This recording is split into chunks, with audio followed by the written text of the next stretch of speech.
गुरु ने कहा, बेटा, ज्यादा वही इंसान बोलता है जिसे लगता है वह सब कुछ जानता है, पर जो इंसान यह मानता है कि वह बहुत ही थोड़ा जानता है और ऐसा बहुत कुछ है जो उसे सीखना है, तो वह कभी भी जरूरत से ज्यादा नहीं बोलता और ना ही बिना मांगे किसी को राय देता है।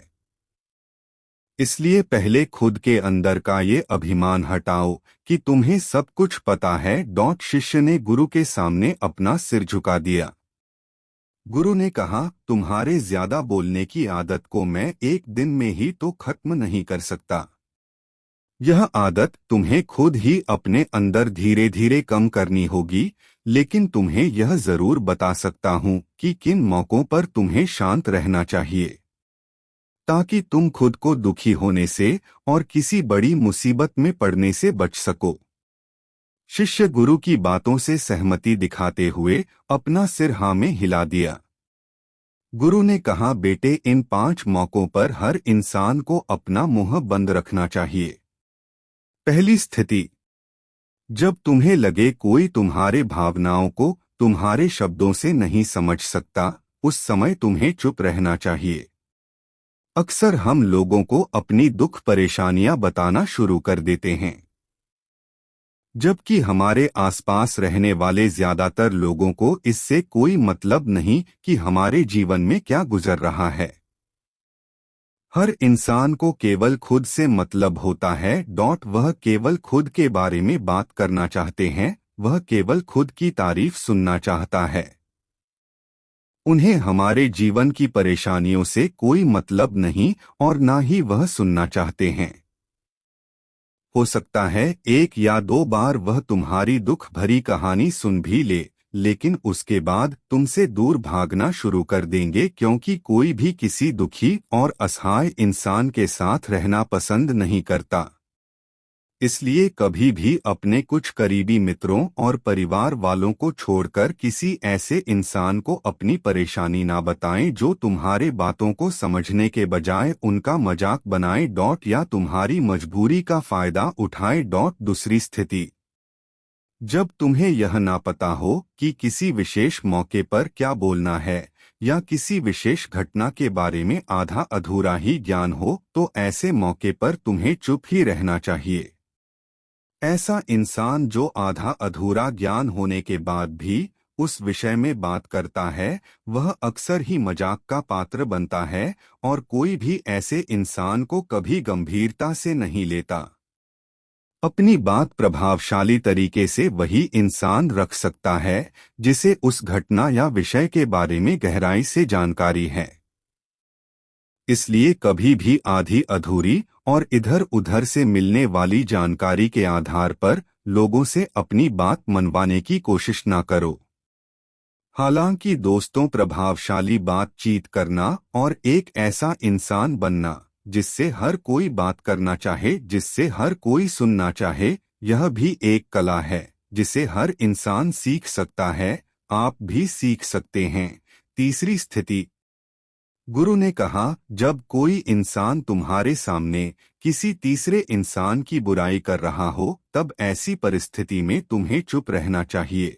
तुम्हें कभी भी ऐसी नकारात्मक बातचीत का हिस्सा नहीं बनना चाहिए, क्योंकि आज जो इंसान तुम्हारे सामने किसी तीसरे इंसान की बुराई कर रहा हो, वही कल किसी और के सामने तुम्हारा भी बुराई करेगा। और इस बात की ज्यादा संभावना है कि आज तुमने अगर उसके हाँ में हाँ मिलाने के लिए तीसरे इंसान की जो बुराई की है, कल रिश्ते ठीक होने पर वो तीसरे इंसान से कहे कि तुमने उसके बारे में क्या क्या कहा था, तब आपकी क्या ही इज्जत रह जाएगी। विचार करो। इसलिए जब भी कभी कोई किसी तीसरे इंसान की बुराई करे या उसके गलत समय का मजाक उड़ाए, तो तुम्हें बस उसकी बातें सुन लेनी है। आपको अपनी कोई भी राय वहां नहीं रखनी है। चौथी स्थिति, जब कोई तुम्हारे ऊपर गुस्सा करे और तुम्हें अपमानित करने की कोशिश करें, तब ऐसी परिस्थिति में तुम चुप रहकर सामने वाले के गुस्से को कम कर सकते हो और स्थिति को बिगड़ने से बचा सकते हो, क्योंकि क्रोध एक ऐसी मानसिक स्थिति है जो बुद्धि को हर लेती है। इस स्थिति में मनुष्य सोच विचार कर नहीं बोल पाता, जिस वजह अभद्र अपशब्द व कड़वे वचन ही मुंह से निकलते हैं। जब तुम सामने वाले के क्रोध का जवाब क्रोध से ना देकर उस समय चुप रह जाते हो, तब यह बात उस क्रोध करने वाले इंसान के दिल में लगती है और गुस्सा कम होने पर उसे अपनी गलती पर पछतावा होता है। लेकिन तुम्हारा हर परिस्थिति में चुप रहना भी ठीक नहीं है। अगर कोई गलत कर रहा हो तो तुम्हें उसका जवाब भी देना है। हर बार तुम्हारा मौन रहना सामने वाले की गलत हरकतों व उद्दंडताओं को बढ़ावा देने जैसा होगा।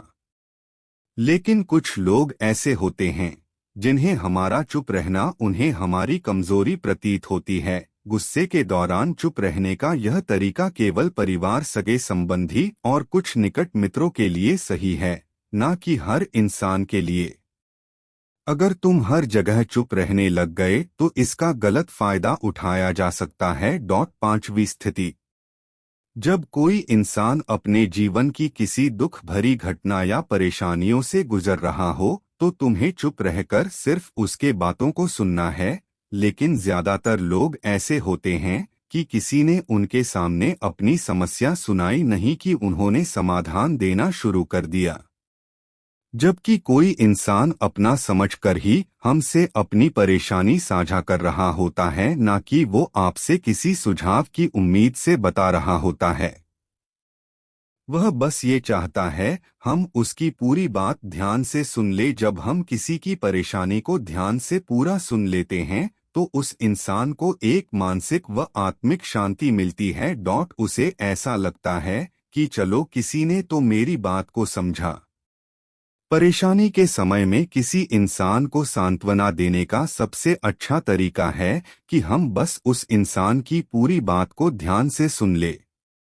जब हम लोगों की बातों को बिना उन्हें बीच में रोके और बिना किसी सलाह दिए पूरे ध्यान से सुनते हैं तो उनकी नज़रों में हमारे लिए सम्मान और स्नेह का भाव पैदा